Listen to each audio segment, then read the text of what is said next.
Good morning, friends around the world. Let's begin our meditation today by listening with mindfulness to the teachings from TED Talk, titled The Next Global Agricultural Revolution.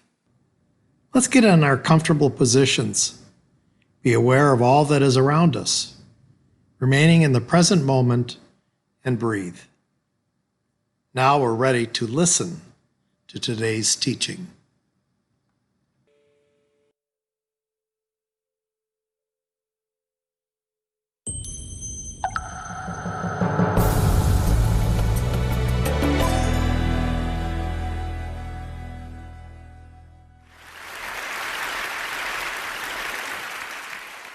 In 2019, humanity received a warning.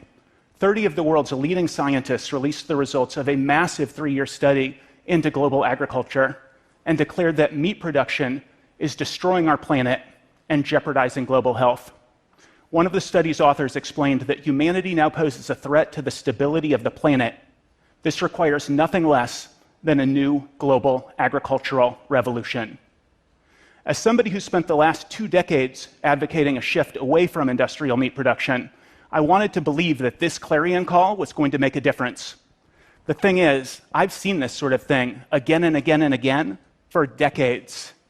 Here's 2018 from the journal Nature, 2017 from Bioscience Journal, 2016 from the National Academy of Sciences.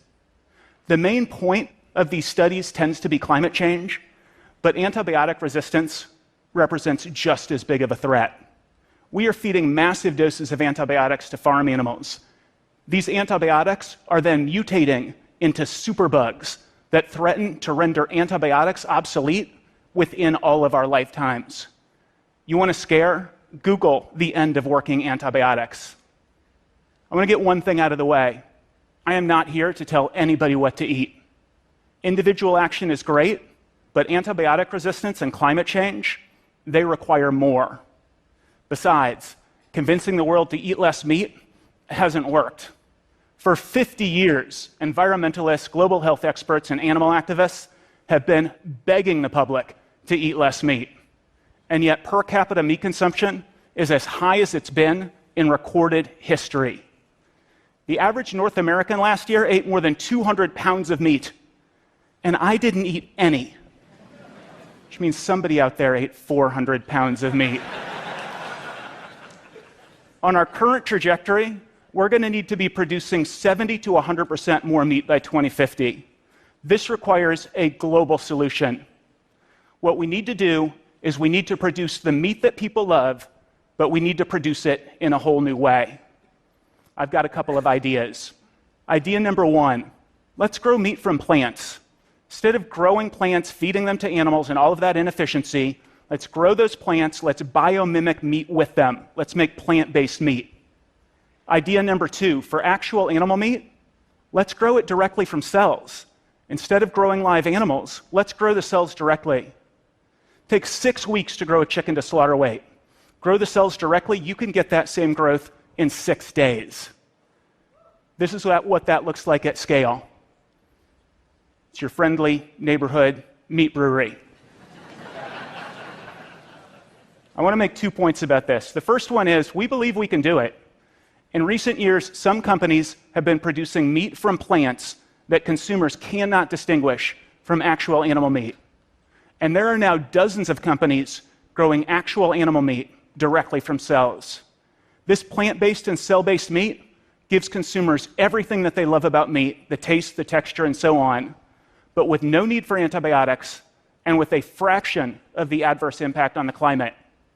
And because these 2 technologies are so much more efficient, at production scale, these products will be cheaper. But one quick point about that, it's not going to be easy. These plant-based companies have spent small fortunes on their burgers, and cell-based meat has not yet been commercialized at all. So we're going to need all hands on deck to make these the global meat industry.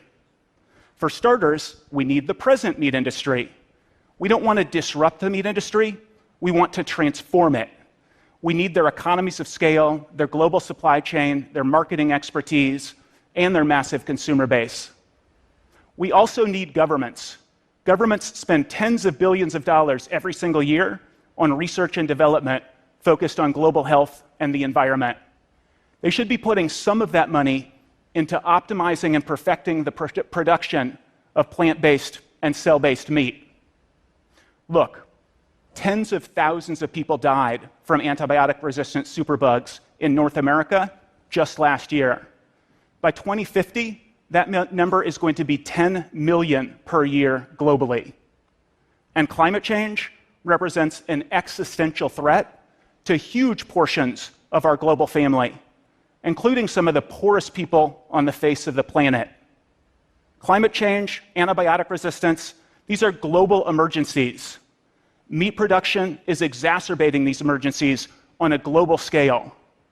But we are not going to decrease meat consumption unless we give consumers alternatives that cost the same or less and that taste the same or better. We have the solution. Let's make meat from plants. Let's grow it directly from cells. It's past time that we mobilize the resources that are necessary to create the next global agricultural revolution. Thank you.